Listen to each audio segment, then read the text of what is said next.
Let us study bacterial anatomy, which is also called as prokaryotic cell anatomy. A typical bacterial cell consists of outer layer and cell interior. Outer layer is also called as cell envelope, and this cell envelope consists of two parts: outer rigid cell wall, and interior there is plasma membrane, which is also called as cytoplasmic membrane. Inside this plasma membrane there come protoplasm, which consists of cytoplasm, ribosome, mesosomes, granules, vacuoles, and other nuclear body. Now this diagram is of a typical bacterial cell. We can see cell wall over here, and inside cell wall there is plasma membrane, and inside plasma membrane there is a cytoplasm. And there are other parts also, like fimbriae. We have ribosomes. These dots are ribosome. There is a septum. There is mesosome. Fat globules are there. Inclusion bodies are there. This thread-like structure is chromosome. There is flagellum, capsule. This outer orangish layer is of capsule. There are periplasmic places, peptidoglycan, cytoplasmic membrane, etc. So these are the typical parts which a prokaryotic cell has. Now let us understand each part in detail. First is cell wall. Cell wall accounts for the shape of the bacterial cell. It also confers the rigidity and ductility of the cell. Now, this cell wall cannot be seen directly by light microscopy, and it does not stains with simple stains also. So, what are the different methods to study this cell wall? Well, cell wall can be seen by experiment like plasmolysis. We all know that what is plasmolysis, that is placing a cell in either hypertonic solution or hypotonic solution, which accounts for plasmolysis or plasmoptosis of the cell. Other different demonstration techniques to study cell wall is microdissection technique, or by using specific antibodies. These antibodies will be targeting a particular cell wall, and based on the specificity of the cell wall and antibody, there will be some reaction. And another technique which is used to study cell wall is electron microscopy. Now, whenever we do any staining, let's say gram staining and all, gram staining is not staining the cell wall. Understand this. Gram staining is staining the interior structure of the cell apart from the cell wall. So, if I want to see cell wall, I need to have some another technique. Microscopic technique is electron microscopy, and any other demonstration experiment like plasmolysis and all. Now, purposely I have not cropped the entire photograph, just to tell you that the reference of the book. In the upper address bar, you can see that this screenshot of the book is taken from Ananta Narayan. Let me tell you the topic. The book which I am referring for this topic is Ananta Narayan and Prescott. So by looking at the address bar, you will come to know which book I am using for the reference. Now let us study structure of bacterial cell wall. The bacterial cell wall is around 10 to 25 nanometer thick, and it accounts for 20 to 30% of the dry weight of the cell. Cell wall is composed of mucopeptide, which is called as peptidoglycan or murein also. Now this layer consists of two units. One is N-acetyl glucosamine and another one is N-acetylmuramic acid. These two molecules, N-acetylmuramic acid and N-acetyl glucosamine, are arranged in alternating chain, which forms cross-link by peptide chain.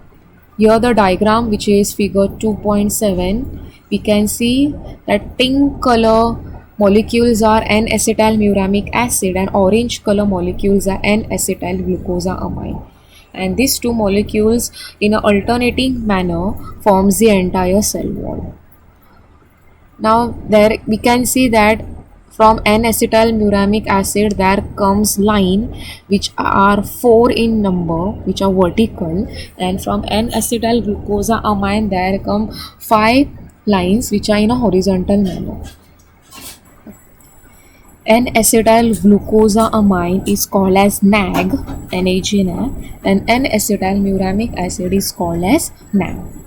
Now, here the diagram, now this is from Prescott.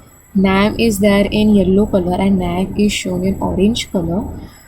From NAM, we can see some vertical amino acids are shown. First amino acid is alanine. Now, this is L form of alanine. We know that amino acid occurs in L and T form. So, first is L-alanine, second is D-glutamic acid, third one is diaminopimelic acid, and again fourth one is D-alanine. We can also see that at last there are two molecules of D-alanine. And what happens when their cross-linking takes place? Last D-alanine molecule is lost. So at last site, that is D-alanine, if a bond formation take place with another chain, there is a loss of this last D-alanine. Now let us see in another slide. Yeah. So on A part, we can see NAM and NAG, and from NAM there are 4 amino acids. On the earlier side there were 5. But the fifth amino acid is lost because the last terminal D-alanine has formed a cross-linking with another chain, and this cross-linking is with DAP. What is DAP? Diaminopimelic acid. So we can see that NAM-NAG of one chain has formed a cross-linking with NAM-NAG of another chain. And this bond is between D-alanine of one chain and DAP of another chain. Is this clear? So this is one cross-linking between D-alanine and DAP, and this peptide bond in turn consists of an interbreach. In the second part, that is B part, we can see there are 5 molecules of glycine. Okay, so the bond which is formed, that is peptide bond, and this peptide consists of amino acid. There are 5 amino acids, and these amino acids are of what? Glycines. So this is how cross-linking take place between two different chains to form a peptidoglycan layer. In this slide, we can see a comparative analysis between cell envelope of gram-positive and gram-negative cell. If we see gram-positive cell, it consists of thick peptidoglycan and followed by plasma membrane. But when it comes to gram-negative cell envelope, it consists of thin peptidoglycan. So that pink part is plasma membrane. Followed by there is a periplasmic space in gram-negative cell, and above there is a, below there is a, and above this there is a cell wall. So understand that gram-positive cell has thick peptidoglycan, whereas gram-negative cell has thin peptidoglycan layer. Now there comes another molecule called as teichoic acid, which is present only in gram-positive cell wall. This is a difference, that gram-positive cell wall has teichoic acid. This peptidoglycan of gram-positive cell wall is thicker, but that of gram-negative cell wall is thinner. This is one point of difference, and another difference is gram-positive cell wall consists of teichoic acid. Now in this diagram we can see purple color structures which are cylindrical form, which extends along the thickness of peptidoglycan, is a teichoic acid molecule. A teichoic acid consists of a phosphate group, glycerol, and a side chain. Now the side chain may consist of D-alanine amino acid, glucose, or any other molecule. Because of this teichoic acid, there comes a negative charge which makes the entire cell wall negatively charged. The function of teichoic acid are still unclear, but it is investigated that teichoic acid protects the cell from harmful substances in the environment. Also note that above plasma membrane there is a very small periplasmic space and a large peptidoglycan layer. Whereas this is a typical diagram of gram-negative cell wall. Here also you can see plasma membrane, and above plasma membrane there is a periplasmic space which is larger than that of what gram-positive cell wall, and there also is a outer membrane. Now another important part is lipopolysaccharide, which is also called as LPS. Gram-positive cell has no lipopolysaccharide, whereas gram-negative bacteria has high amount of lipopolysaccharide. Now what is the structure of lipopolysaccharide? From bottom to higher level we have to see. The first base part is lipid A. Above lipid A there is inner core, and above there is outer core. Followed by outer core we can see O antigen. Now why it is important to study lipopolysaccharide? A lipopolysaccharide has many important functions. It contributes to negative charge on the bacterial surface because a core polysaccharide usually contain charged sugars and phosphate. So because of this lipopolysaccharide, basically with O antigen, there comes a negative charge for gram-negative cell. Secondly, it helps to stabilize the outer membrane structure. Third, it helps to create a permeability barrier. LPS also plays a role in protecting pathogenic bacteria from host defenses. The O side chain of LPS is also called as O antigen because it elicits an immune response by an infected host. This response involves production of antibodies that binds the strain-specific form of LPS. So, when a pathogenic bacteria enters the host cell produces antibodies. Now, these antibodies are produced against O antigen or lipopolysaccharide of gram-negative cell. This is very important molecule from host point of view, that host cell is able to produce antibodies. So in this diagram of gram-negative cell wall, we can see outer there are some thread-like structures which are called as O-specific side chain of LPS. They are nothing but O antigen. Okay, thread-like molecules are there. Apart from this, a cell wall also consists of porins. Porine proteins which we see. Most porine proteins cluster together to form a trimer in an outer membrane. The purpose of porine proteins is for exchange of molecules.